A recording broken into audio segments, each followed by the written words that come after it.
બનાસકાંઠાના ધાનેરામાં નવા આવેલા મામલતદારે વૃક્ષોનું નિકંદન કાઢનાર સામે લાલ આંખ કરતા વૃક્ષોનું નિકંદન કાઢનારાઓમાં ફફડાટ વ્યાપી ગયો છે।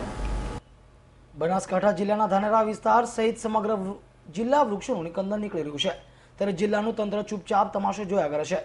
એક તરફ ગુજરાત સરકાર દ્વારા વૃક્ષ બચાવો અભિયાન પાછળ લાખો કરોડોનો ધુમાડો કરી રહ્યું છે, તો બીજી તરફ તંત્રના જ કેટલાક હપ્તા જ ખાવ અધિકારીઓની મિલીભગતથી વૃક્ષોનું સરેઆમ નિકંદન નીકળી રહ્યું છે। અને ધાનેરા વિસ્તારમાં તો જાણે તંત્ર છે જ નહીં અને સીમોલ લીલા લાકડાઓની ઉભરવા લાગી છે। પરંતુ ધાનેરા તાજેતરમાં જ આવેલા નવા મામલતદારે MB પ્રજાપતિએ વૃક્ષોનું નિકંદન કાઢનાર સામે લાલ આંખ કરી હતી અને ગત રાત્રે ધાનેરાના વિવિધ માર્ગો પર વોચ ગોઠવી વૃક્ષોનું નિકંદન નીકળી 100 મિલમાં જતા 2 લીલા લાકડા ભરેલા ટ્રેક્ટર ઝડપી પાડ્યા હતા।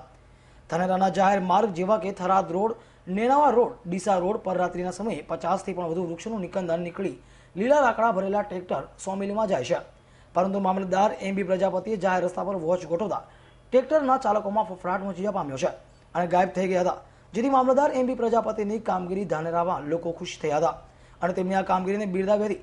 સાથે સાથે લોકોએ મામલતદાર પાસે એવી પણ અપેક્ષા રાખી હતી કે કાયમ માટે જો આ કામગીરી કરવામાં આવે તો વૃક્ષોનું નિકંદન અટકાવી શકાય।